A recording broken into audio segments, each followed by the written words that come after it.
welcome back to my channel. And what are we doing today? I'm trying to get this video finished before the sun decides to make its way onto my space, and let's get into it.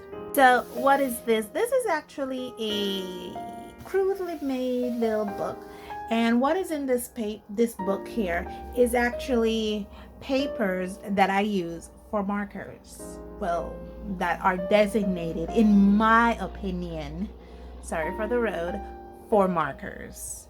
We're gonna start off looking at 1, 2, 3, 4, 5, I think about 6 different types of papers. Some that are available here in this country of Belize, and others that I had imported.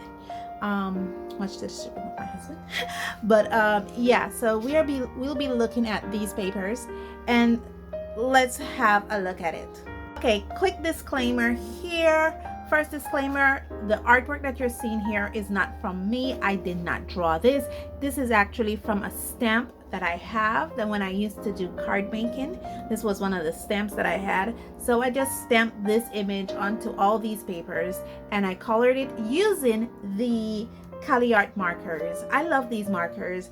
They're great alcohol markers, and you know, I enjoy using them. I actually enjoy using them a little bit more than I do brush tips, believe it or not. Okay, so let's hop into this. We will be looking at 3 things here. We'll be looking at the brightness of the colors. We'll also be looking at its bleed through. That's what this test is here for. And thirdly, we'll be looking at how it applies. Smoothly, roughly. Are you able to see blending lines or not? So let me bring you in a bit closer. I think that's good enough for you to see the image clearly and beautifully.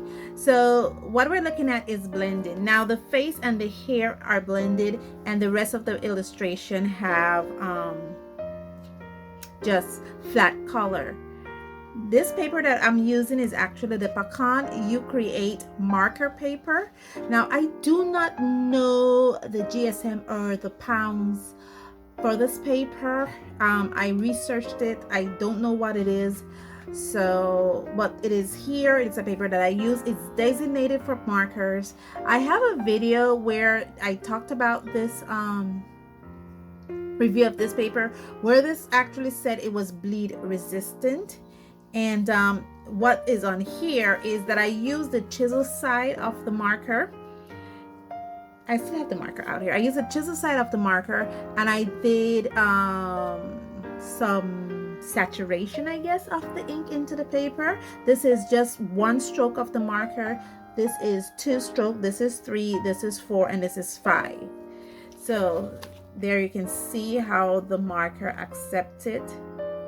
It has these little white, I don't know if it's just the grain that, you know, how the marker does it, but it's like there's little white dots in it. You can see it right there on that saturation piece. You see how it blends in the face and the hair. The blending in the face is beautiful. You don't really see the 2 colors that I use, which is these 2 here, but the blending in the hair, not so much. And this is the Ucreate marker paper. So how do you like it? And these are all the colors that are in this illustration here. Okay, so now let's look at the bleed through. Yeah, it's supposed to be bleed resistant. Therefore, it means that it's not supposed to bleed through, and it's not supposed to bleed through on the other side. As you can see, 2 strokes, 3 strokes, 4 strokes, 5 strokes. Yeah, if I would have gone 6 times over it, it would have probably been completely there. You can see it just gets brighter and brighter. The 1 stroke amazingly did not bleed through that much, only where I placed the ink first. But yeah, so this is what we're looking at, and you can see great saturation on the other side. Next paper that we're looking at is the Array Stylex drawing carton. Now I should say that both the Pacon Ucreate marker paper and this Array Stylex drawing carton are found right here in the country of Belize. This is another paper that I use for alcohol-based marker art, and as you can see again, the hair and the face, where I use the 2 colors to blend, it actually blends well. I love this paper for its blendability. As you can see, it blends beautifully. And the bleed through, let's look at it on the other side. Now I should mention that this paper has 190 GSM, so it's quite a thicker paper. It's way thicker than this. I'm thinking this is about what, 20 or so, because it's really, it almost feels like, let's talk about the feel of the paper. This paper almost feels like printer paper with a coating on its surface. I mean, that's what it feels like. Whereas this paper feels more like Bristol board, but really smooth Bristol board. Let's check the bleed through of this. 1 stroke, 2 stroke, 3 stroke, 4 strokes, 5 strokes, and there on the other side. It held up pretty well. It actually does holds up pretty well. There's not a lot of bleed through when I do it. When I'm coloring this, I have a guard down so I don't mess the paper up too much. So that's why it's not in the middle, and that's why I just put it here on the end. Next up, we're looking at the Array cardstock. This is a 65-pound cardstock. It's white and it's found again right here in the country of Belize. It's again another paper that I use for markers. And the blendability in the hair and face. I love the blendability in the face. Maybe I was not too quick. I probably got distracted doing something when I was blending the hair, and that's why it came out that way. As you can see, these are my strokes. This paper is really smooth. It's a little thicker than the drawing carton, so it has a little bit more, you know, rigidity to it. And as for its bleed through, 1 stroke, 2 strokes, 3 strokes off the chisel nib, 4 strokes off the chisel nib, and 5, and yeah, it does come out on the other side, as you can see there.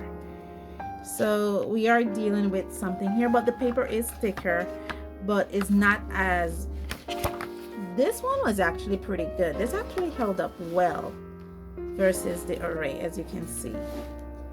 Yeah. Okay, so I actually got my hands on some of it. This is the Neenah cardstock. It is the white bright cardstock. These cardstocks are actually 110 pounds. I should have put the cardstock up there.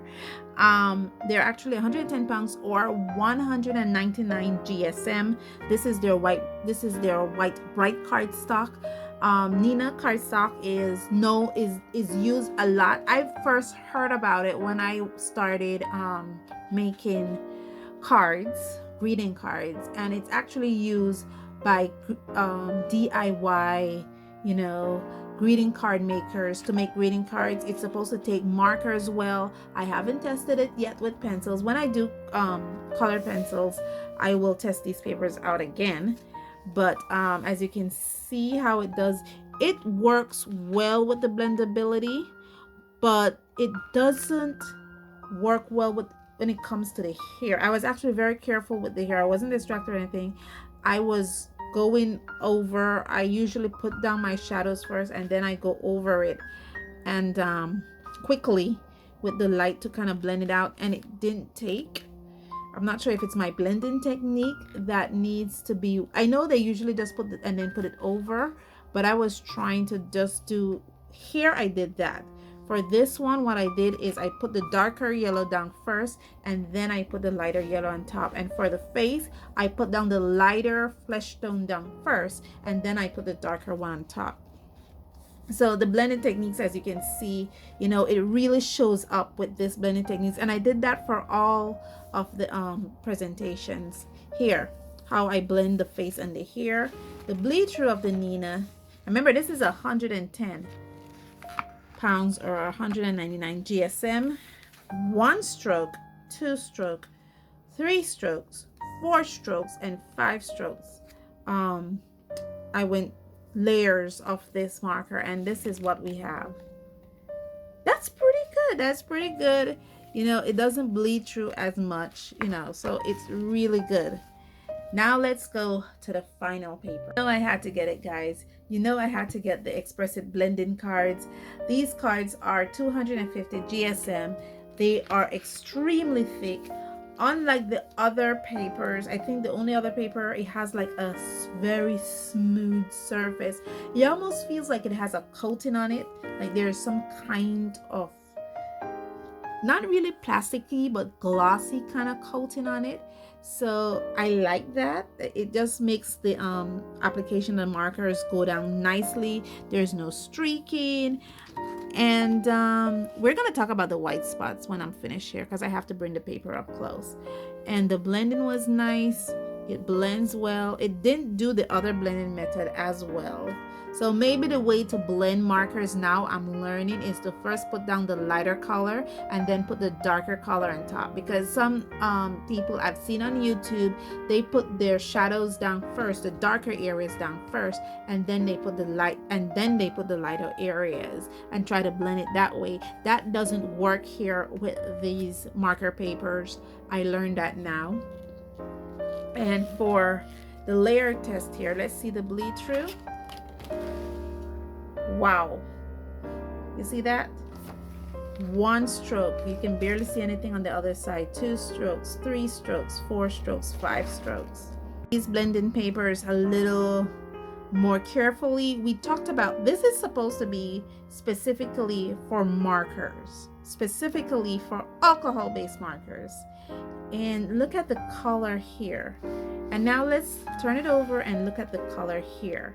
Am I the only one that's seen that it is brighter here and not as dull, and it's duller here? It looks really dull to me when you look at it. Even the testers in even the layers here that I have on the corners seems very dull on the Pacon Ucreate marker paper than it does on the blending paper. It's so light here. And like I said, I actually did on the chisel part of this 1 layer, 2 layers, 3 layers, 4 layers, 5, and I did the same thing here, and look how much darker it is on this marker paper compared to the Express-It.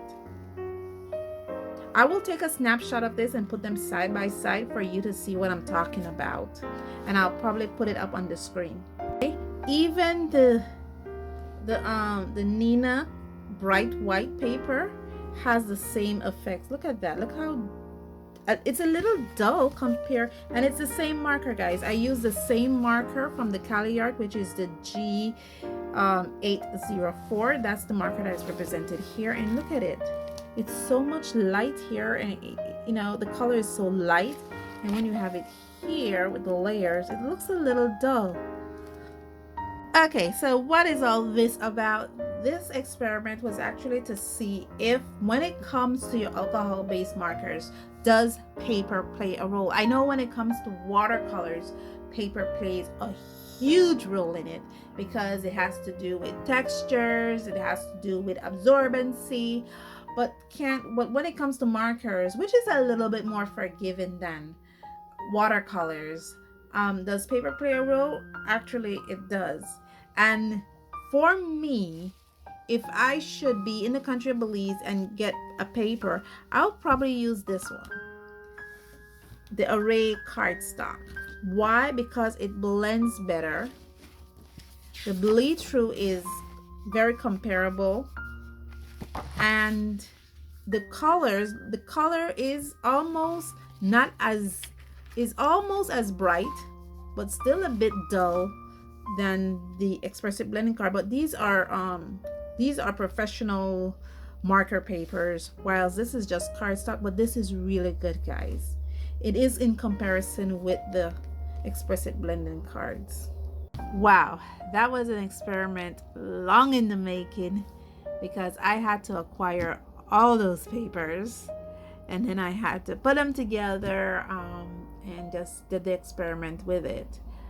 And I will be doing more experiments with these papers here. That's why I have them like this, so I can do more experiments with them and see. Let me bring you guys back out so that we can see, you know, what other things we can do. I mean, we can even try, because this is actually just designed for, it's not an actual sketchbook.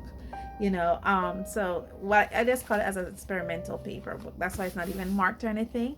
I'll just throw the book at this. Literally, I will test it with watercolors. I'll test it with color pencils. I already tested with alcohol-based markers. Maybe we should try water-based markers next, and to see how this actually fares out. And I'll bring all that to you when I did it, but when I'm doing it, sorry, or after I did it, to show you what this is all about. The feathering, I shouldn't mark the feathering, or because you know when you put alcohol-based markers down on paper, it has a tendency to expand a bit. The expansion was actually pretty pleasant, except for, I think it was the cardstock, the Stylex cardstock, where I had to be careful, because I noticed when I went too close to the line, it kind of expanded over it, and I needed to be careful with the expansion. But that was just how the spreading of the markers on the paper. But all other thing, the expansion was good. It stayed where I needed to be. It didn't, especially here too. And the absorbency, I should also remark, the marker paper took a while. This didn't absorb the paper as quickly as the other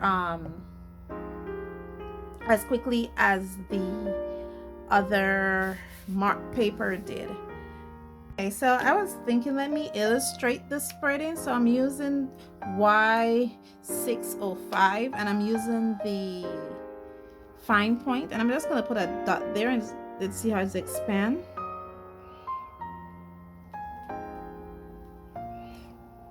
I leave it there just a little while longer. Let's bring it back down. Yeah, you see how that spreads? Now let's do it here on the Neenah, just a little dot, one dot, and let's put it down a little longer, and you see how that expands. Yeah, that is, and you see it bled through too. See, the spreading is not as much. Let's do it now with the other paper, which is the Ucreate cardstock. Let's put it down one dot. See how it expands, and let's leave it a little longer. Sorry. You see how that expands? So the Neenah expands a lot. The dot is so much bigger than the dot here. And again, it could be biased, because maybe my hand is not staying down as long. One dot. One dot. It doesn't expand as much on the cardstock either. We already talked about the bleed through. And let's do the marker paper, which is designed for markers. One dot. One dot. And you see it expands just as much as it did on the Neenah. Okay guys, so we have just did a very comprehensive look. Well, in my opinion, a very comprehensive look on these papers. Let me know in the comments below what it's all about, what you think, how I could improve, or what other tests I can do with these papers to see what they can handle. Like I said, I intend to throw the sink at these papers, or the book at these papers, to try how it actually fares out with mediums. Even though the expressive blending cards is specifically designed for alcohol-based markers, what do you know, maybe it's be good with like washes of watercolors or something. With all that said, guys, thank you so much for joining me on this journey, and as always, stay safe, stay blessed, and I'll see you in the next one. Bye.